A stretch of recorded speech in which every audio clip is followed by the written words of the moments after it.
ভাৰতৰ এনেকুৱা এটা মিছাইল আছে যাৰ বাবে আমেৰিকাও ভয়ত কঁপে। আপোনালোকে ভাবিব পাৰে যে হাৰে এইবোৰ কি কৈ আছে, কিন্তু হয়, এইটো একচুৱেল ফেক্ট। ভাৰতৰ ব্ৰহ্মছ এই পৃথিৱীৰ একমাত্ৰ এনেকুৱা মিছাইল যাক কোনেও ইণ্টাৰচেপ্ট কৰিব নোৱাৰে। ইণ্টাৰচেপ্ট মানে কোনো বেলেগ এখন দেশে এই মিছাইলটোক মাজ আকাশত ধ্বংস বা ৰখাব নোৱাৰে ইচ্ছা কৰিও। যদি ভাৰতে কোনো এখন দেশত এই মিছাইল এৰে তেন্তে সেই দেশখনত কেৱল ধ্বংস আৰু ধ্বংস দেখা যাব, মানে তবাহী। এনেকুৱা ক্ৰেজি কথা নে যে এনেকুৱা টেকন'লজি আমেৰিকাৰ ওচৰতে নাই। পিছত আপুনি সুধিব পাৰে যে ৰাছিয়াৰ ওচৰততো থাকিবই। আৰে বন্ধুসকল, ৰাছিয়া ইণ্ডিয়াৰ ভাই।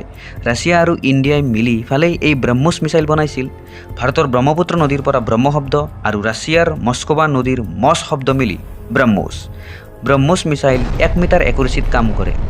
ইয়াৰ টপ স্পীড মেক 2.8 পৰা 3.0, অৰ্থাৎ ঘণ্টাত 3400 কিলোমিটাৰৰ পৰা 3700 কিলোমিটাৰ, অৰ্থাৎ 1 ছেকেণ্ডত 952 মিটাৰ। ইয়াৰ মানে হ'ল ব্ৰহ্মছ বিশ্ব ব্ৰহ্মাণ্ডৰ সকলোতকৈ এডভান্স মিছাইল। Like, subscribe.